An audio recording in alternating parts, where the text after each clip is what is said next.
करायची, मूर्ती बुक करताना काय काय गोष्टी लक्षात घ्यायच्या, मूर्ती आधी बुक करायची की त्यानुसार डेकोरेशन ठरवायचं की डेकोरेशन आधी ठरवायचं आणि त्यानुसार मूर्ती शोधायची, ह्या सगळ्या गोष्टींची माहिती तुम्हाला आजच्या व्हिडिओमध्ये बघायला भेटणार आहे. तर नमस्कार, मी शीतल आणि तुमचं सर्वांचं मनापासून स्वागत आहे गणपती सिरीजच्या पार्ट 2 मध्ये. जर तुम्ही पहिल्यांदाच गणपती बसवत असाल किंवा तुम्ही दरवर्षी गणपती बसवत असाल तरी सुद्धा तुम्हाला ही सिरीज खूप महत्त्वाची असणार आहे, कारण अगदी छोट्या छोट्या गोष्टींचे डिटेल तुम्हाला माहिती मिळणार आहे. तर चला मग सुरू करूया आजच्या आपल्या व्हिडिओला. बोला गणपती बाप्पा मोरया. आजच्या भाग 2 मध्ये आपण बघणार आहोत मूर्ती आणि डेकोरेशन विषयीची माहिती. पहिल्यांदाच जर गणपती बाप्पा घरी आणणार असाल तर तो कोणत्या मटेरियलचा असला पाहिजे हे ठरवणं खूप गरजेचं आहे, कारण आपल्याला मार्केटमध्ये वेगवेगळ्या मटेरियलच्या पासून बनवलेल्या बाप्पाच्या मूर्त्या बघायला मिळतात. मग अगदी शाडू माती असतात, पीओपीच्या असतात, अगदी कागदाच्या लगद्यापासून अगदी प्युअर अशा फक्त मातीचं काम केलेलं असतं, अशा सुद्धा मूर्त्या असतात. तर तुम्ही पहिले ते ठरवायचं आहे आणि त्यानुसार मग तुम्ही शोध घ्यायचा आहे. तर या सगळ्याच्या निमित्ताने एक मी तुम्हाला विनंती करेल की शक्यतो बाप्पाची मूर्ती ही इको फ्रेंडली असावी. भले तुमचं जर बजेट कमी असेल, कारण थोड्या इको फ्रेंडली मूर्त्या ज्या असतात त्या महाग असतात, पण मला असं वाटतं तुम्ही छोटीशी मूर्ती घ्या, कारण बाप्पा प्रत्येक रूपात प्रत्येक आकारामध्ये सुंदर देखणाच दिसत असतो.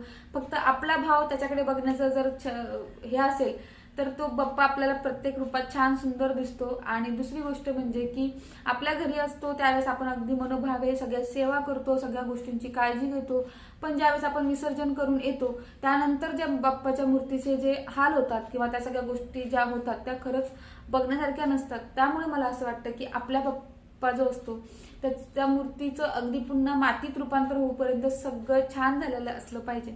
सो बघा, तुम्हाला जमलं तर नक्कीच eco friendly Ganpati Bappa book करा. गणपती बाप्पा बुक करायला गेल्यानंतर गणपती बाप्पाचं जे मूळ रूप आहे त्याला कुठे धक्का लागणार नाही ना याची काळजी घ्या. म्हणजे जसं की बाप्पाचे मोठे कान, त्याच्यानंतर लांब सोंड, अर्धवट एक दात, त्याच्यानंतर मोठं पोट, हे सगळ्या गोष्टी असल्या पाहिजेत. मग बाकी बाप्पा तुम्ही कोणत्याही रूपात बुक करू शकता, तुम्हाला ज्या रूपात आवडेल त्या रूपात.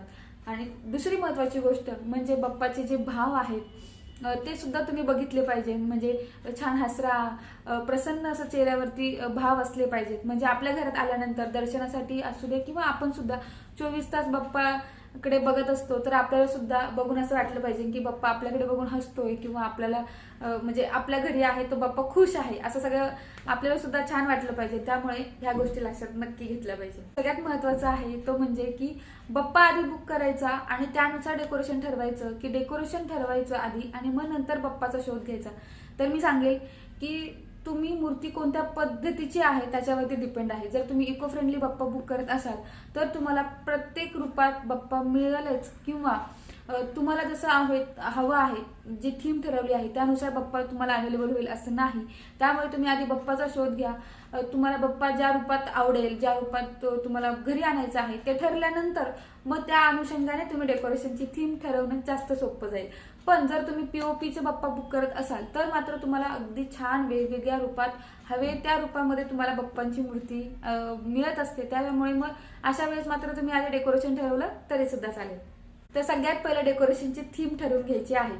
आता थीम ठरवताना तुम्ही इको फ्रेंडली गणपती बाप्पाचं डेकोरेशन करणार आहात का, किंवा आर्टिफिशियल फ्लॉवरचं डेकोरेशन करणार आहात का, की अगदी आपलं पारंपरिक ट्रेडिशनल पद्धतीचं तुमचं डेकोरेशन असणार आहे, की अगदी सिंपल एलिगंट रेडीमेड तुम्ही डेकोरेशन आणणार आहात का, किंवा अगदी रॉ मटेरियल पासून तुम्हाला, म्हणजे आजकाल आपण बघतो की सुंदर सुंदर असे देखावे किंवा मंदिरं अशी घरामध्ये छान बनवली जातात, तर अशा पद्धतीचं तुमचं डेकोरेशन असणार आहेत का, हे सगळं पहिलं ठरवून घ्या आणि त्यानुसार मग तुम्ही पुढची प्लॅनिंग करा.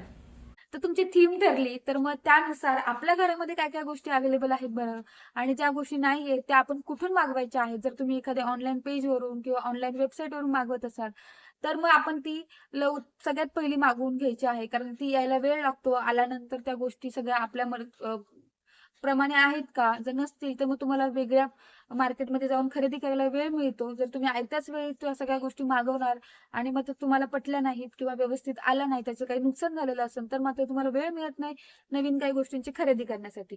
त्यामुळे त्या गोष्टी आधी मागवून घ्यायच्या.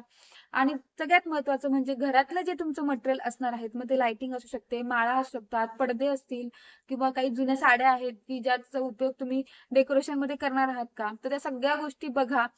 त्याच्यामधल्या ज्या रिपेअरिंग सारख्या गोष्टी असतील त्या रिपेअरिंगला त्याची एक वेगळी यादी बनवा आणि ज्या गोष्टींची नवीन खरेदी करायची आहे त्या गोष्टींची वेगळी यादी करा. डेकोरेशनची खरेदी करायला जाताना लिस्ट बरोबर ठेवायचीच. अजिबात असं कंटाळा करायचा नाही. मग तुम्ही ते फोटोज मध्ये ठेवा किंवा तुम्ही अगदी हार्ड कॉपी म्हणजे आपलं कागद जवळ ठेवा. पण जेवढं सांगितलंय तेवढंच आणण्याचा प्रयत्न करायचा आहे. कारण डेकोरेशन घ्यायला जाताना तर तिथे आजूबाजूला इतकं सुंदर काय काय गोष्टी असतात की आपल्याला हेही घ्यावंसं वाटतं, तेही मला लागणार आहे, मी याचा वापर करेल, मी त्याचं तसं करेल, असं आपण सगळं घरी घेऊन येतो आणि मग लक्षात येतं की हे खूपच जास्त महाग झालेले आहेत किंवा रंग काहीतरी वेगवेगळेच आलेले आहेत. आता हे काहीच कशाला जात नाहीये. मग पुन्हा ती खरेदी करा आणि पैसे आणि वेळ दोन्हीही वाया जातं. त्यामुळे मी तुम्हाला सजेस्ट करेन की जी थीम ठरलेली आहे, ज्या गोष्टी ठरलेल्या आहेत, त्या गोष्टींची यादी घेतल्याशिवाय घराबाहेर पडायचं नाही. तर व्हिडिओ शेवटपर्यंत बघितल्यामुळे ना तुम्हाला एक छानशी अशी मी टिप देणार आहे की डेकोरेशनची थीम ठरवताना एक गोष्ट नक्की लक्षात घ्या की डेकोरेशन ही सुंदर फक्त दिसण्यासाठी किंवा सुंदर आपल्याला बनवायचं आहे याचा विचार तर कराच, पण त्याचबरोबर हे डेकोरेशन मला जमणार आहे ना किंवा यासाठीचा जो लागणारा वेळ आहे तेवढा माझ्याकडे आहे ना, ह्या गोष्टी नक्की लक्षात घ्या. कारण बऱ्याचदा आपण खूप काय काय मोठं मोठं ठरवतो पण आपल्याकडे वेळ नसतो किंवा आपल्याला काही गोष्टी जमत नाहीत आणि मग ते डेकोरेशन हवं तसं घडत नाही आणि मग आपली निराशा होऊन जाते. तर आजच्या भागामध्ये आपण मूर्ती आणि डेकोरेशन विषयी माहिती समजून घेतलेली आहे. तुम्हाला अजून काही प्रश्न असतील तर तुम्ही खाली कमेंट बॉक्समध्ये नक्की विचारू शकता.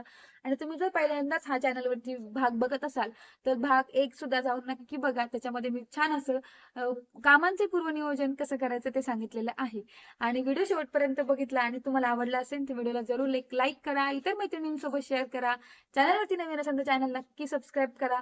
ही सिरीज तर तुम्हाला छान छान बघायला मिळणार आहे. त्याचबरोबर माझ्या घरी गणपती बाप्पा बसला असतो, सो मी त्या सगळ्या गोष्टींचे सुद्धा लॉंग आणि शॉर्ट व्हिडिओज टाकत असते.